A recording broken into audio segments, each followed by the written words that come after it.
Yes, question. So The question is, will the NDP have an impact on this if they get elected? So, I don't know, anybody, you guys want to get political on this? I'm assuming they won't get elected. Okay. When I talked about 96 to 2001, obviously that was an NDP government. So yes, they can have an impact because it's an economic thing. I mean, if in-migration into the province from other provinces and from anywhere else drops in a significant way, then obviously now you've got the supply not changing and the demand dropping a lot. So yes, I absolutely think governments can influence these kind of markets, and that might be the trigger that would affect the housing market here.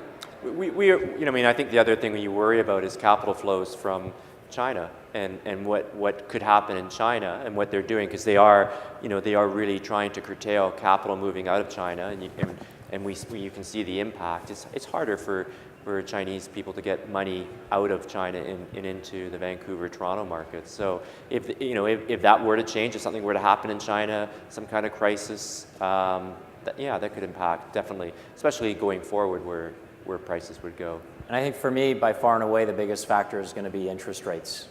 What people can afford on a house is a function of the payment that they can afford to pay. And if interest rates rise, then they can afford a much smaller payment. So,